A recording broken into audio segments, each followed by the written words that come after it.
오늘 성경 말씀 욥기서 20장 12절에서 29절을 제가 봉독하겠습니다. 욥기 20장 12절 말씀입니다. 그는 비록 악을 달게 여겨 혀 밑에 감추며 아껴서 버리지 아니하고 입천장에 물고 있을지라도 그의 음식이 장차 속에서 변하며 뱃속에서 독사의 쓸개가 되느니라.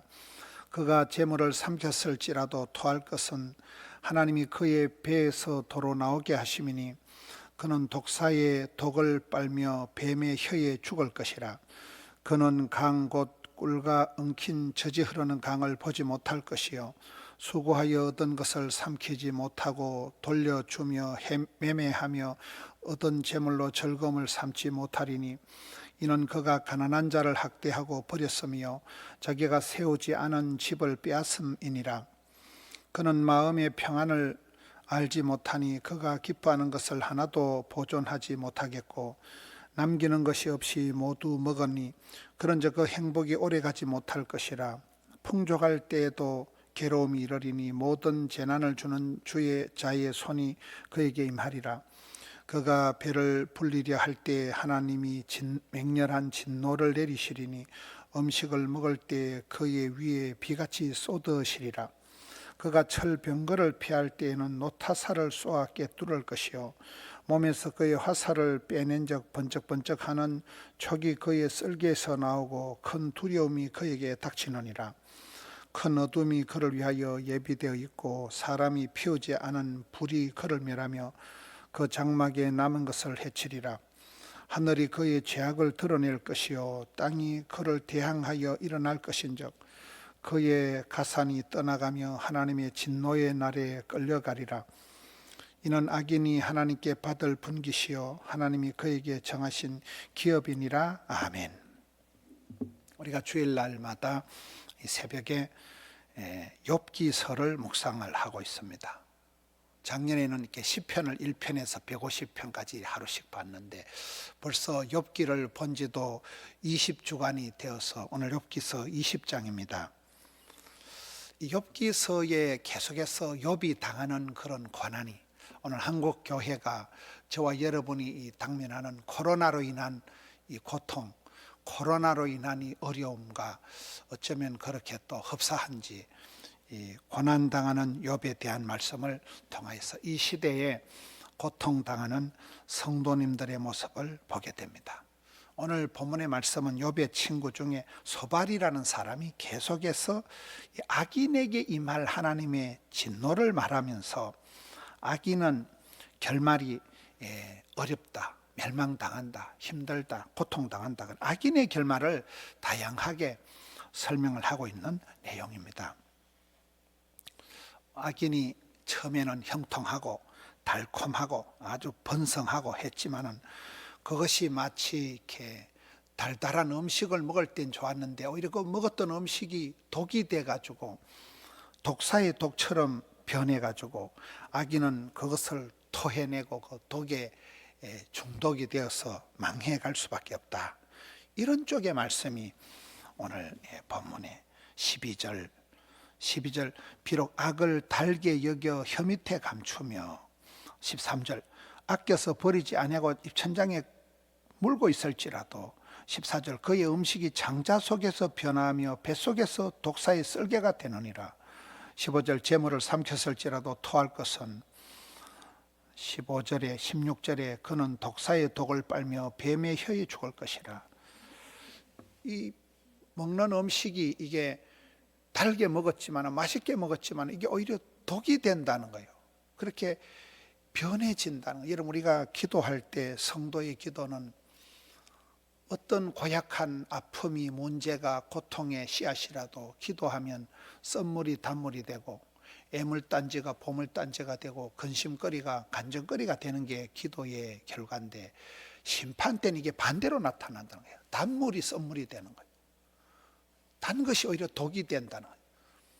덕이 안 되면 독이 된다 이러잖아요. 그래서 이 악인이 당할 이 고통, 악인의 결말을 그렇게 얘기를 하고 있습니다. 계속해서 19절을 보면 이는 그가 가난한 자를 학대하고 버렸음이라. 자기가 세우지 않은 집을 빼앗았음이니라. 가난한 자를 학대하고 짓밟고 악인이 그렇게 한 것을 마치 이렇게 달달한 음식을 먹는 것처럼 즐겼지만은 그 음식이 나중에 오히려 그 몸에 독약과 같은 역할을 한다는 거죠. 오히려 그것 때문에 이 악인이 고통을 당하게 된다는 것입니다. 28절 보면 그의 가산이 떠나가며 하나님의 진노의 날에 끌려가리라. 29절 이는 악인이 하나님께 받을 분깃이다. 하나님이 그에게 정하신 기업이다. 이 소발이라는 욥의 친구는 악인이 받을 그런 하나님의 진노가 그의 하나의 기업이다, 이렇게 얘기를 하고, 악인은 결국 하나님의 진노를 받아서 멸망하게 된다는 것입니다. 소발이 이런 그 악인이 당하게 될 진노와 심판을, 이 결말을 욥에게 적용시키는 거예요. 욥이 그렇게 죄를 많이 지었기 때문에 너는 벌을 받아서 네가 그렇게 망할 것이다, 이렇게 적용을 하는 것입니다. 여러분, 우리가 전체 욥기를 볼 때 이 소발이란 사람은 하나님의 본심, 하나님의 뜻을 알지도 못하고 자기 생각으로, 자기 상식으로, 자기 좁은 안목으로 모든 것을 판단을 하는 그런 실수를 범하는 거예요. 여러분, 요즘 우리가 요한복음을 이렇게 살펴보는 거나 또 여기 욥기서를 볼 때 계속해서 하나님께서 우리에게 주신 말씀 중에 한 가지가 뭔가 하면 판단하지 마라, 비판하지 마라는 거예요. 여러분, 우리가 무엇을 판단한다, 비판한다 할 때 나도 모르게 나는 너보다 똑똑하다, 나는 너보다 낫다는 그런 약간 교만한 마음이 생긴다는 거예요. 그래서 우리가 판단하는 것이 하나님의 안목, 저는 이렇게 생각할 때 애비의 심정, 하나님과 아버지의 마음, 예수님의 어떤 시선, 예수님의 그 사랑의 눈길, 이런 관점으로 바라보지 못할 정도라면 오히려 내가 오버하고 내가 주제 넘고 내가 그 섣불리 판단하고 심판하고 정죄하고 비난하면서 가까운 친구 마음을 아프게 하고, 내 가까이 있는 사람들, 내 딴에는 구구절절히 설교를 하면서 구구절절히 도와주면서 상담을 하면서 훈계를 하면서 더 상처를 주게 된다는 거예요. 하나님께서는 욥을 의롭다고 인정하신 거거든요. 욥의 전체 일생을 보세요. 하나님께서 동방의 의인이다, 하나님께서 욥을 의롭다고 인정을 하시고, 욥이 이렇게 고난을 당하고 어려움을 당하는 것은 사탄 마귀가 덜 쑤셔가지고 사탄 마귀가 이렇게 참소해서 이렇게 된 것인데, 친구들은 와서 욥이 고통당하는 현실을 보고는 네가 죄가 많아서 네가 죄 받는다, 벌 받는다, 이런 식으로 성급하게 욥을 판단하고 욥을 정죄를 하니까 우리가 봤을 때는 참 안타까운 것입니다. 여러분, 우리가 코로나로 인하여 어렵고 여러 가지 코로나 후폭풍으로 인한 경제적인, 정치적인 혼란, 경제적인 어려움, 또 많은 성도들이 아프고 수술을 하고 입원을 하고, 이게 모든 게 복합적으로 이렇게 물려갑니다. 영혼이 잘 되고 범사가 형통하고 온몸이 강건하고 이렇게 흘러가야 되는데, 우리가 어떨 때 보면 영적으로도 혼란하고 육신적으로도 고통당하고 직장 사업장도 어려움을 당하고, 그럴 때 우리 몸이 무너지는 거예요. 억장이 무너지는 거예요. 정신이 혼란한 거예요.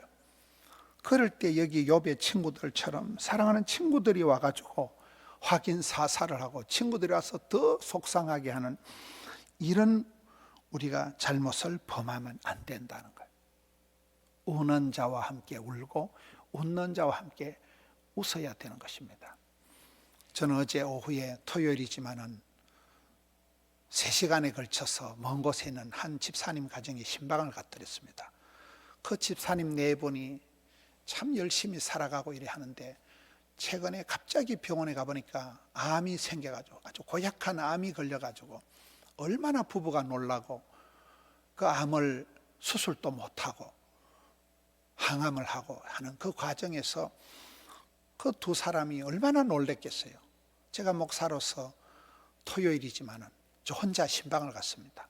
3시간에 걸쳐서 신방을 하면서 그 집사님 가정에 가서 멀리 있던 아들이 또 와서 함께 예배를 드리는데, 참 그 가족들의 그 애절함, 가족들이 하나님 앞에 그 몸부림치는 모습들, 이유도 없이 갑자기 그런 고약한 암이 생겨서 아주 어려움을 당했지만은 전반적으로 또 건강하시고, 참 그 부부 관계가 얼마나 따뜻한지, 그 얼마나 그 가족들이 애를 쓰고 마음을 모으고 얼마나 이렇게 보기가 참 마음이 짠한, 참 귀하다. 이 어려움을 통해서 더 가족이 하나가 되고 더 기도하고 이겨낼 것입니다. 이 고약한 병이지만 못 고칠 병이었고, 그래서 이 병을 이기고 오히려 더 가족이 돈독해지고 따뜻해질 것입니다.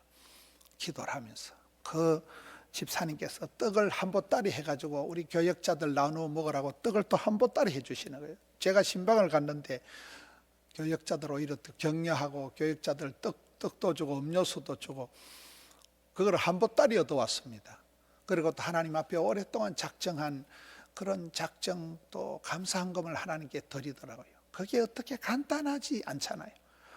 오랫동안 기도하고 하나님하고 약속을 지키고 그러면서 하나님 우리 가정을 지켜달라고 기도하는 모습을 보면서, 여러분, 우리가 주변에 고통당하고 갑자기 어려움을 당하고 이런 성도님들, 형제들을, 가족을 대할 때 하나님 아버지의 마음을 가지고 예수님의 사랑의 눈길을 가지고 가야지, 어설프게 가서 잔소리하고 충고하고 설교하려고 하면 이건 오늘 여기 욥의 친구 소발과 같은 우를 범하는 거예요. 주의 날 우리가 더 하나님께 예배하고 이웃을 돌아보는, 사랑하는 가족들을 돌아보고 이웃의 성도님들을 돌아보고 중보하며 기도하며 그런 하루가 되어야 됩니다. 어려운 이들을 주님의 사랑의 눈길로 바라보고 그들을 위해서 중보해주고 그들을 위해서 기도해주면, 여러분, 인생은 앞서간 자가 뒤서고 먼저 된 자가 나중되고 그런 일이 많습니다. 오늘은 내가 저 집사님에서 울어주지만은 3년 뒤에 5년 뒤에 어떤 날 내가 또 고통을 당하고, 저는 제가 30년 전에 그때 그렇게 고통당하고 한 달 안에 죽는다는 사형선고를 받고 그런 고통에 있었지만 그때 내가 받은 말씀을 제가 어제 설교할 때 그 말씀을 전한 거예요. 하나님의 주신 마음이 있습니다. 그러면서 위로하고 함께 예배를 드렸습니다. 사랑하는 성도 여러분, 오늘 주의 날 아침입니다. 오늘 이 악인이 당하는 심판에 대한 말씀이 있습니다만은 오늘 저는 주일 낮에도 악인과 의인에 대한 말씀을 살펴볼 것입니다. 여러분, 우리가 어떻게 하면 의인의 반열에 우뚝 서야 되지, 악인의 자리에, 악인의 모습에, 악인의 그런 입장에는 서지도 말고 가지도 말고 생각도 하지 말고 흉내도 내지 말아야 됩니다. 오늘 여기 소발이라는 욥의 친구가 하는 어설픈 판단, 속단, 어떤 정죄를 통해서 우리가 어설픈 이 모습이라는 걸 보는 거잖아요. 하나님 앞에서 어떻게 하면 우리가 좋은 친구가 되고 좋은 성도가 될 것인가. 소발의 어떤 성급한 것을 통해서 우리가 반면교사로 삼고 오늘 주의 날 하루를 참 사랑의 눈길로 따뜻한 가슴으로 함께 승리하시는 우리 성도님들 되시기를 축원합니다. 하나님 아버지, 감사합니다. 오늘 또 온전한 예배가 회복되게 하여 주시옵소서. 오랜 세월 동안 코로나로 인하여 예배도 드리지 못하고 고통 중에 있는, 혼란 중에 있는, 방황 중에 있는 성도들이 많습니다. 아버지 하나님, 함께 하여 주시옵소서. 영상으로라도 마음을 모으고 이 영상으로라도 주님 앞에 나가서 몸부림치는 성도님들 형편을 하감하여 주옵시고 믿음 떨어지지 않게 하여 주시옵소서. 악인의 자리에 서는 자가 아니라 의인의 자리에 우뚝 서게 하여 주시옵소서. 하나님 아버지, 고통당하는 자들과 함께하며 외로운 자들, 힘겨운 자들, 아파하는 자들 옆에 서서 함께 중보하며 기도하는 저들 되게 하여 주시옵소서. 우리 교회 안에 성도들 가운데 이 땅 위에 수많은 사람들이 나그네요 고통의 세월로 지나고 있습니다. 아버지 하나님, 은혜를 베풀어 주시옵소서. 치료하는 광선을 발하여 주시옵소서. 주님 사랑의 손길로 어루만져 주시옵소서. 고통의 자리에서 일으켜 주시옵소서. 눌린 곳에서 자유와 억압된 곳에서 평강을 허락하여 주시옵소서. 오 주여, 종일토록 함께하여 주옵소서. 감사와 존귀와 찬양을 올려드립니다. 우리 구주 예수님 이름으로 기도하옵나이다. 아멘.